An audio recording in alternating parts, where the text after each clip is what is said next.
Humarap na sa LTO ang driver ng SUV na may peking plakang number 7 na dumaan sa EDSA busway. Yan ang ulat ni Noel Talakay.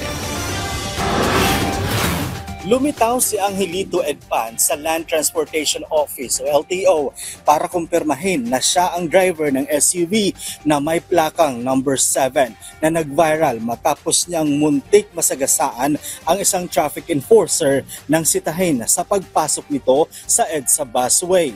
Paliwanag niya, Linggo po yun, sir. Akala ko, sir, pwede ako makapasok, sir. Kasi nagmamadali po ako, sir. pero nang tanungin muli kung bakit naisip niyang pumasok sa EDSA busway, Medyo nagpiling wheel ako noon, sir. Kaya gusto kong, sir, sumubok na dumaan doon, sir. ang SUV na minamaneho ni Angelito ay pagmamay-ari ng Orient Pacific Corporation at isa umano sa mga direktor ay ina ng kilalang mga politiko at opisyal ng ahensya ng pamahalaan. Ito rin daw ang nakarating kay Senator Raffy Tulfo mula sa kanyang intel.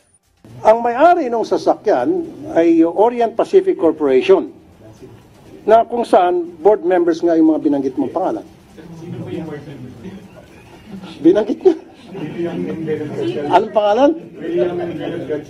Okay. Quote him. Base sa intel ko, mukhang tumutugma.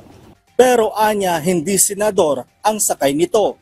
Although, I also know for a fact na ito related sa isang senador. Not related. Related ito sa isang senador.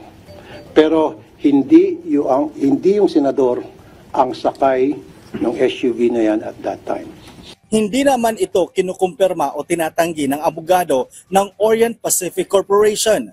As of the moment, we cannot confirm. The names of the directors and stockholders may be found in the SEC. It's a public record. Aalamin din ng kumpanya kung bakit sila nagkaroon ng protocol plate number.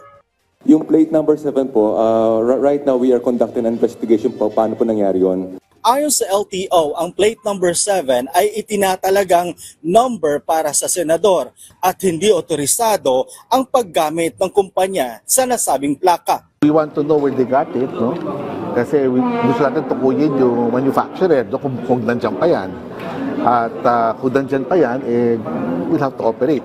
Inisyuhan na ng violation ticket si Angelito na may 9,000 pesos na multa, tig 1,000 pesos sa disregarding traffic signage at di paggamit ng totoong plate number ng SUV, 2,000 pesos sa reckless driving at 5,000 pesos sa illegal na paggamit ng protocol plate number. Sinabi rin ng LTO na mananagot ang may-ari ng Orient Pacific Corporation.